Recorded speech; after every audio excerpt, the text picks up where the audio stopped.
Hello, I wanted to talk to you about acne. Unfortunately, you've got acne. I'm sorry you've got acne, and I know you're sorry. We need to do something about your acne to help you. I really don't think that you can truly understand how to treat acne unless you know a little bit about it. So what I wish to do is to show you some of the things that you need to know in understanding what you need to do about acne.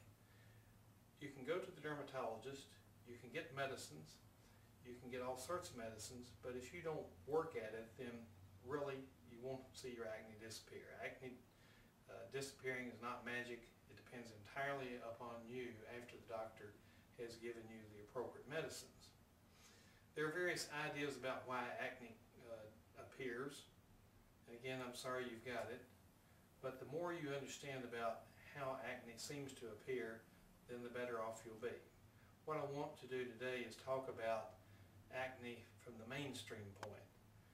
There's a lot of different forms of acne, but most people have a standard type that with a certain amount of knowledge, then you can begin to help to control what is occurring, and eventually the acne should disappear. I made a rather crude drawing here of what normal human skin looks like. This is the surface of the skin, this top green line, and if you'll notice, I've got a sac down here which I've got oil written in the middle of it. This is what or where an oil gland is found beneath the skin. It's somewhat down below the skin, and it connects to the skin through a tube. The red arrow indicates the way that oil, which is made here, flows up and coats the surface of the skin. The problem is right in this area to some extent.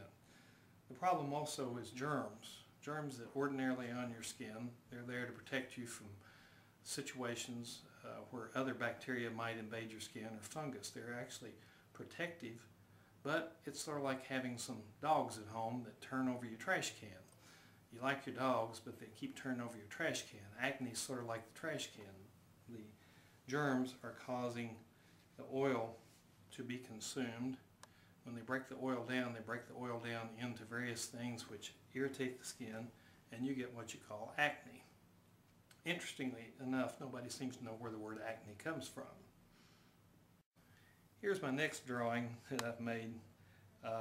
You can tell I'm not an art student, nor never was. It shows, that, again, the normal surface of the skin, but it shows the sac where the oil gland was has become enlarged. I've drawn it intentionally bigger, and when it becomes enlarged, meaning the oil gland, we change the name to a cyst, and there's also infection there. Germs have grown down through this tube, have begun to feed on the oil, and have caused changes. One of the changes is that this tube begins to narrow, and in narrowing it blocks the oil production. It allows pus to form down here, and the oil gland gets bigger and bigger and bigger. And finally, it may push up through the skin. That's where you get the yellow bumps, or it may bulge out the surface of the skin where you get the red bumps. The cyst may explode underneath, and that's where scarring begins to occur. So what we have to do is try to prevent several things from occurring. The first thing is to try to control the bacteria on the surface of the skin.